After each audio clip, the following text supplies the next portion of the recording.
할렐루야. 좋은 아침입니다. 오늘 4월 18일 목요일 부모님 말씀 선택 시간에 오신 여러분들 주님 이름으로 환영합니다. 오늘도 말씀을 사모하여 이 자리에 나오셨을 텐데 하나님께서 이 말씀을 통해 주시는 큰 깨달음을 또 임하게 되길 주님 이름으로 축복합니다. 오늘 우리에게 주신 하나님의 말씀은 열왕기상 8장 1절에서 11절 말씀입니다. 열왕기상 8장 1절에서 18절 말씀 제가 대신 봉독해 올리겠습니다. 이에 솔로몬이 여호와의 언약궤를 다윗성 곧 시온에서 메어 올리고자 하여 이스라엘 장로와 모든 지파의 우두머리 곧 이스라엘 자손의 족장들을 예루살렘에 있는 자기에게로 수집하니 이스라엘 모든 사람이 다 에다니멀 곧 일곱째 달 절기에 솔로몬 왕에게 모이고 이스라엘 장로들이 다 이름에 제사장들이 궤를 매니라. 여호와의 궤와 회막과 성막 안에 모든 거룩한 기구들을 메고 올라가되 제사장과 레위 사람이 그것을 메고 올라가매 솔로몬 왕과 그 앞에 모인 이스라엘 회중이 그와 함께 그 궤 앞에 있어 양과 소로 제사를 지냈으니 그 수가 많아 기록할 수도 없고 셀 수도 없었더라. 제사장들이 여호와의 언약궤를 그 처소로 메어 드렸으니 곧 성전의 내소인 지성소 그룹들의 날개 아래라.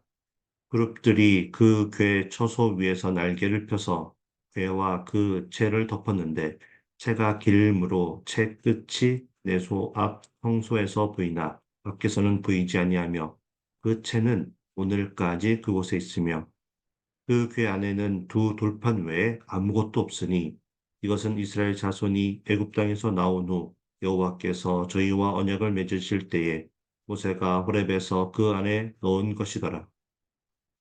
제사장이 성소에서 나올 때에 구름이 여호와의 성전에 가득하매 제사장이 그 구름으로 말미암아 능히 서서 숨기지 못하였으니 이는 여호와의 영광이 여호와의 성전에 가득함이었더라. 아멘. 이는 살아계신 하나님의 말씀입니다.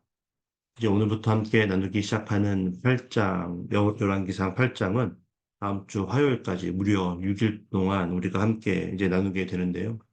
그 이유는 8장이 다른 장들에 비해서 66절로 이루어진 매우 긴 분량을 차지하고 있기 때문입니다. 물론 그 내용도 상당히 중요하기 때문인데 그 주된 이야기는 바로 이제까지 정성껏 만든 그 성전을 봉헌하는 그 봉헌식을 기록하고 있습니다. 그래서 1절을 보시면 그 봉헌식을 위해서 사람들을 소집한 것으로 시작합니다. 그리고 66절 마지막 절에서는 모든 봉헌식을 마치고 솔로몬이 백성들을 돌려보내었다라고 말하면서 열왕기상 8장이 마무리가 되고 있습니다. 8장을 크게 세 부분으로 나눌 수가 있는데 오늘 우리가 함께 나눌 1절부터 11절까지는 다윗성에 있던 언약궤를 성전으로 옮기는 그런 장면이 기록이 되어 있고 그 다음 12절부터 21절까지는 솔로몬의 연설이 있고 난 이후에 그 이후에 22절 이후에 솔로몬의 기도와 그리고 백성들과 함께 제사를 지내는 그런 장면이 담겨져 있습니다. 오늘은 우리가 1절부터 11절을 통해서 여호와의 언약궤가 다윗성에서 성전의 지성소로 옮겨지는 과정을 통해 우리가 하나님께 영광을 올려드리기 위한 어떤 삶의 태도를 가지고 있어야 하는지를 함께 살펴보고자 합니다. 오늘 본문 마지막 절인 11절을 먼저 보면 여호와의 영광이 여호와의 성전에 가득하게 되었다고 말씀하십니다. 다시 한번 읽어보겠습니다. 제사장이 그 구름으로 말미암아 능히 서서 숨기지 못하였으니 이는 여호와의 영광이 여호와의 성전에 가득함이었더라. 성경에 기록이 되어 있는 구름은 여러 곳에서 하나님의 임재하심을 나타내는 상징입니다. 가장 잘 알려진 것은 바로 이스라엘 백성들이 출애굽하고 광야에서 지낼 때에 하나님께서 구름 기둥으로 그들과 함께 하시고 인도하시고 보호하셨던 장면입니다. 그렇게 여호와 하나님께서는 이제 성전을 짓고 이제 봉헌식을 시작하는 가운데 임재하심으로 그 모든 영광을 받고 계십니다. 자, 그러면 우리의 삶 가운데 그리고 우리의 교회 공동체 가운데서도 하나님의 임재하심과 하나님의 영광이 가득한 삶을 살아야 할 텐데 그러기 위해서 우리가 어떤 태도를 가지고 있어야 할까요? 먼저 솔로몬이 오늘 말씀에서 하나님의 명령을 따라서 온전하게 순종하며 언약궤를 성전으로 옮기고 있다는 사실을 우리가 주목해야 합니다. 솔로몬은 다윗성에 있는 언약궤를 옮기는 장면에서 매우 신중하며 정성을 다하는 모습을 보여줍니다. 그런데 사무엘하 6장에서도 솔로몬의 아버지였던 다윗도 정성을 다해 언약궤를 옮겼습니다. 다윗은 3만 명이라는 사람을 모아서 함께 언약궤를 옮기러 갑니다. 또 언약궤를 실을 새로운 수레를 만들고 이스라엘의 온 족속이 잣나무로 만든 여러 가지 악기, 수금, 비파, 소고, 양금, 제금으로 여호와 앞에서 연주하며 언약궤를 아비나답의 집에서 예루살렘으로 옮깁니다. 그런데 그렇게 정성을 다하고 많은 인원을 동원하였는데도 불구하고 끝내 언약궤를 예루살렘으로 옮겨오질 못합니다. 왜냐하면 하나님의 법도를 따르지 않았기 때문입니다. 소가 끄는 수레에 실어서 옮기는 편한 방법, 합리적인 방법을 쓰다가 낙원의 타작마당에 수레가 이르렀을 때 소가 이렇게 갑자기 뛰는 바람에 언약궤가 떨어지려고 하는 일이 벌어진 것입니다. 그러자 아비나답의 아들 우사가 참으로 선한 의도를 가지고 떨어지는 언약궤를 막아보려고 언약궤에 손을 대었는데 그만 그 자리에서 즉사하는 사건이 일어나게 됩니다. 오랜 시간 블레셋 진영에 있던 여호와의 궤를 옮겨오려고 했던 다윗의 선한 마음, 그리고 언약궤가 수레에서 떨어져서 땅에 고꾸라지는 것을 막아보려고 했던 우사의 선한 의도도 결국 하나님의 뜻과 하지 않았을 때 하나님께서는 그 일을 이루지 못하도록 막으신다는 것을 우리가 기억해야 합니다. 솔로몬은 그것을 기억하고 있었습니다. 그래서 하나님의 명령을 따라 제사장이 여호와의 궤를 어깨에 메고 옮기도록 한 것입니다. 그리고 5절에 보면 제사를 지내면서 하나님께 올려드린 양과 소의 수가 많아서 기록할 수도 없고 살 수도 없었다라고 말해줍니다.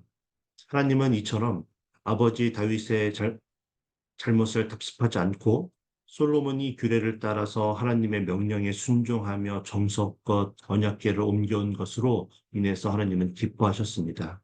우리가 하나님의 일을 감당할 때 이러한 신앙의 태도를 가져야 한다는 것입니다. 모든 사람들이 알아주고 모든 사람들이 놀라워할 겉으로 보이는 것을 중요시하는 그런 신앙생활이 아니라 하나님의 명령에 순종하는 모습이 우리에게 있어야 합니다. 교회에서도 마찬가지입니다. 다양하고 화려한 행사보다는 하나님께서 원하시는 모습으로 나아가기 위해 우리가 항상 기도하며 애를 써야 합니다. 그리고 솔로몬과 이스라엘 회중이 언약궤를 드디어 성전에 들어오는 것으로 인해서 기쁨과 감사로 찬양하며 제사를 지낸 것과 같이 우리는 우리의 삶 가운데 하나님께서 임재하시고 인도하시는 그 사랑과 은혜에 감사하며 그 마음을 신령과 정성을 다해 예배로 드리는 우리의 삶이 되어야 할 것입니다. 오늘 성전 봉헌식을 앞두고 하나님의 임재하심을 상징하는 언약궤를 옮기는 말씀을 들은 저와 여러분 모두는 하나님의 일을 할 때마다 하나님의 뜻을 제대로 파악하고 고려하기보다는 진실되게 그 하나님의 일들을 감당하는 신앙의 자세를 끝까지 유지할 수 있게 되기를 소원합니다. 그리고 그렇게 우리가 하나님의 일을 감당할 때 동행하여 주시고 힘과 능력을 주셔서 그 일들을 감당하게 하시는 하나님께 항상 감사와 찬송과 영광을 올려드리는 삶을 살아가는 우리 모두가 되어지길 주님의 이름으로 축복합니다. 그런가 하면 하나님께서 이 모든 일을 통해 큰 영광을 받으신 가장 큰 이유를 오늘 말씀 이렇게 말씀하십니다. 하나님의 말씀을 상징하는 언약궤가 지성소에 들어왔기 때문이라고 말하고 있는 것입니다. 6절부터 이제 실제적으로 이제 제사장들이 여호와의 그 언약궤를 지성소 안으로 옮겨 놓는 그 장면이 소개되고 있습니다. 그런데 여기서 주목해 볼 것이 두 가지가 있는데 첫 번째는 9절에 보니까 그 궤 안에 두 돌판 외에는 아무것도 없었다라고 기록을 하고 있는 점입니다. 그 돌판은 하나님께서 시내산에서 모세에게 십계명을 새겨주신 돌판을 말합니다. 여기서 우리는 의문점이 한 가지 생기게 됩니다. 먼저 히브리서 9장 4절을 읽어보겠습니다. 금 향로와 사면을 금으로 싼 언약궤가 있고 그 안에 만나를 담은 금 항아리와 아론의 쌍난 지팡이와 언약의 돌판들이 있고 우리는 지금 히브리서 기자가 기록한 것과 같이 언약궤 안에 이와 같이 세 개의 물건이 들어 있었던 것으로 알고 있습니다. 이스라엘 백성이 출애굽하고 광야에서 지내는 그 10년이라는 시간 동안 매일같이 하늘에서 내려온 양식이었던 만나가 담겨져 있었던 금 항아리가 그 중에 한 개입니다. 그리고 코라의 반역 사건 이후에 여전히 하나님께서 세우신 모세와 또 아론의 그 권위를 인정하지 못하는 이스라엘의 두령들에게 각 지파별로 마른 지팡이를 하나씩 가지고 와서 언약궤 앞에 놓게 하는 그 사건이 민수기 17장에 기록이 되어 있습니다. 그때 다른 지팡이에는 아무런 변화가 없었는데 아론의 마른 지팡이에서만 싹이 나오는 기적을 베푸심으로 하나님께서 너무나 확실하게 모세와 아론에게 권위를 주셨다라는 것을 선포하고 계십니다. 그때 싹이 났던 아론의 지팡이가 지금 언약궤 안에 담겨져 있었던 것입니다. 그런데 오늘 말씀은 너무나 분명하게 9절에서 그 궤 안에 두 돌판 외에는 아무것도 없었다라고 기록하고 있다는 것입니다. 도대체 무슨 일이 일어났던 것이고 이게 무슨 의미를 뜻하는 것일까요? 어떤 학자들은 처음부터 언약궤에는 돌판들만 하나님께서 넣으라고 하셨지 다른 두 개는 담겨져 있었던 적이 없었다라고 주장하는 자들이 있습니다. 그런데 히브리서 기자도 분명하게 기록하였고 오늘 본문에서도 굳이 아무것도 없었다라는 말을 강조한 것으로 보아서 과거에는 있었는데 현재는 없게 되었다라고 그런 의미로 보는 것이 맞다고 봅니다.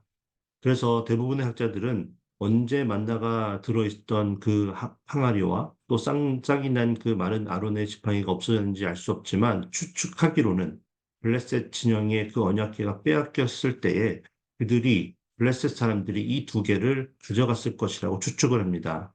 왜냐하면 돌판은 그들에게는 아무런 의미가 없는 그냥 돌에 불과했지만 금으로 만들어진 항아리는 값어치가 있어 보이고 또 마른 지팡이에 싹이 난 것은 신비롭기 때문에 그 두 개를 가져갔을 것이라고 추측을 하는 것입니다. 어쨌든 하나님을 모르는 이방인들에게는 그 돌판이 아무런 의미가 없는 돌이었지만 그 돌판은 하나님의 명령, 하나님의 말씀이 새겨진 가장 귀한 것이었습니다. 그러면 사실 만나는 이스라엘의 불평으로 인한 결과물이었고 지팡이에 싹이 난 것도 하나님의 권위에 도전하는 불순종의 산물이었기 때문에 하나님의 말씀이 쓰여진 돌판과는 비교가 되지 않았던 것이죠. 하나님께 영광을 돌리는 것에는 이처럼 하나님의 말씀만으로도 충분하다는 것을 상징적으로 보여주고 있는 것입니다. 하나님의 임재하심과 영광을 상징하는 그 언약궤는 사실 운반을 위한 상자입니다. 중요한 것은 바로 그 상자 안에 담겨 있는 하나님의 말씀이 그 영광과 임재하심의 본질이라는 것입니다. 이제 우리가 알아야 할 교훈이 무엇입니까? 우리 삶 가운데 그리고 우리 교회 공동체 가운데 하나님의 임재하심을 바라고 하나님의 영광이 가득하게 소원한다면 다른 모든 것들도 중요하지만 그것보다 본질인 하나님의 말씀을 우리가 가장 많이 사모해야 한다는 것입니다. 하나님의 임재하심을 간절히 소원하는 우리 모두는 하나님의 말씀을 읽고 듣고 묵상하는 것보다 더 확실한 방법이 없음을 우리가 믿고 말씀 생활에 최선을 다하는 우리 모두가 되어야 되겠습니다. 그런가 하면 마지막으로 우리가 한 가지 더 짚고 넘어가야 할 오늘 부분에서 조금 의아한 부분이 하나 더 있는데 바로 8절에서 언약궤를 지성소 안쪽에 잘 옮겨 놓았는데 언약궤를 옮기기 위해 필요한 그 채를 빼지 않고 오늘까지 그곳에 있다고 말하고 있는 것입니다. 채라는 게 무엇인지를 좀 이해하려면 조선시대에 주인 마님이 타고 다니던 그 가마를 우리가 연상해 보면 쉽게 이해를 할 수 있습니다.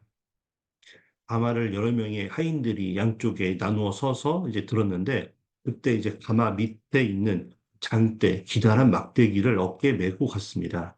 그래야 힘이 덜 들고 안정감이 있었으니까요.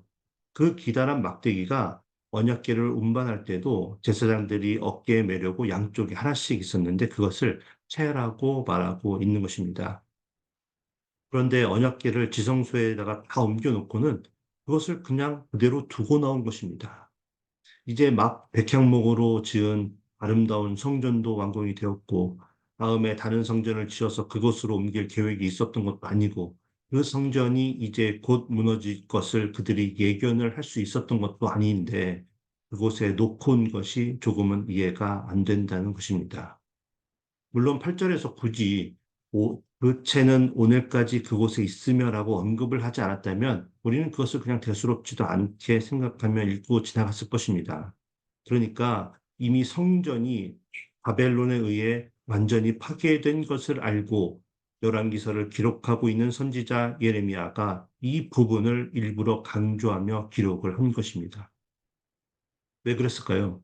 결론은 그제서야 하나님께서는 어떤 건물에 갇혀 있는 분이 아니시고 어디에나 존재하시는 분이라는 것을 깨닫게 된 것입니다.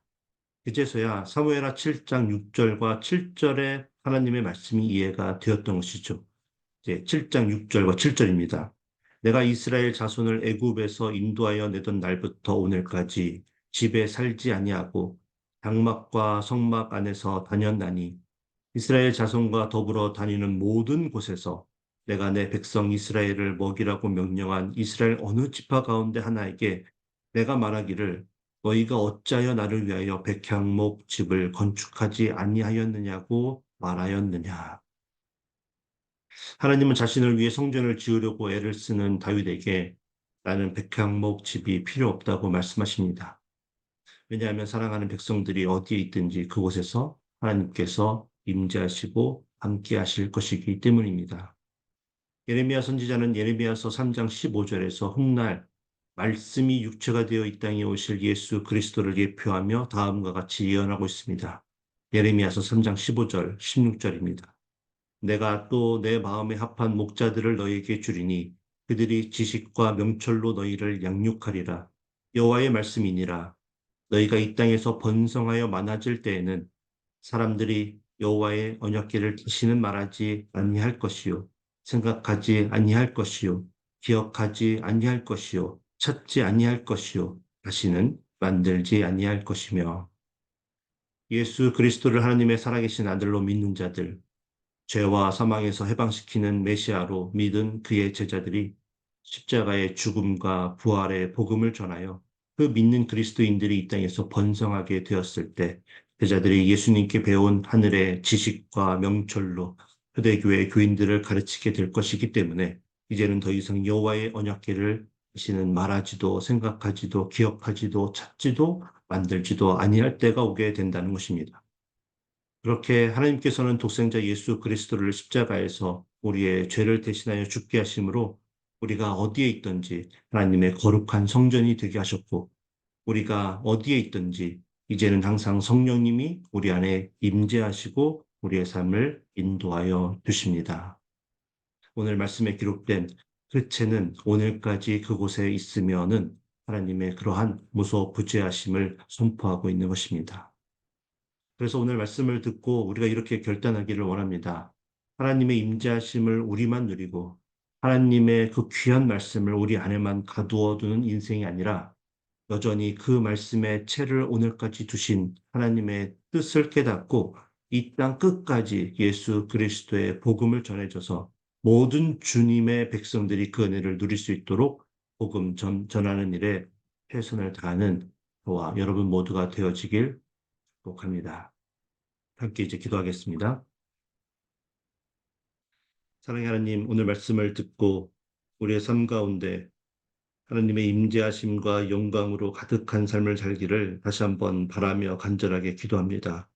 그러한 삶 살아갈 수 있도록 오직 하나님의 명령에만 순종하게 하시고 하나님의 말씀이 우리의 삶의 중심이 되게 하시고 그 말씀을 다른 이들에게 힘써 전하는 복된 인생을 살게 하여 주시옵소서. 예수 그리스도의 이름으로 감사하며 기도하옵나이다. 아멘. 제 말씀을 생각하며 하나님의 말씀 외에 다른 것을 우선시하는 것이 있는지 우리가 스스로를 돌아보고 그 모든 죄악된 요소들을 바로 또 그리고 하나님의 말씀을 사랑하는 사람들에게 전하는 복된 하루를 살게 해달라고 하나님께 기도하기를 원합니다. AKPC 공동체의 모든 성도님들 제자의 길로 걷기로 결단하고 또 교회의 비전, 말씀, 제자, 미션을 공동체로 우리 교회가 하나가 되어 나아가게 해달라고 기도하겠습니다. 휴가 일정 중인 담임 목사님 위해서 기도해 주시고 여름 성경학교 준비하는 우리 교육부서의 선생님들 또 교역자들 또 유스 단기 선교팀을 위해서 기도해 주시면 감사하겠습니다. 4월에 계속해서 어스틴 지역에서 일본인을 위해서 교회를 섬기고 있는 이병택 목사님, 김은영 사모님 위해서 기도하고 있습니다. 또한 목장에서 후원하는 선교사님들의 사역과 가정을 위해서도 기도해 주시고 수술 후에 회복 중인, 재활 중인 성도님들을 위해 그리고 오랜 시간 치유와 회복하고 있는 우리 성도님들, 환우분들 위해서 그리고 세상의 여러 가지 경제적 어려움, 신분의 어려움, 또 관계 어려움으로 인해서 지금 고통 가운데 있는 우리 성도님 위해서 함께 합심하여 기도하고 세상으로 나아가겠습니다. 기도합니다.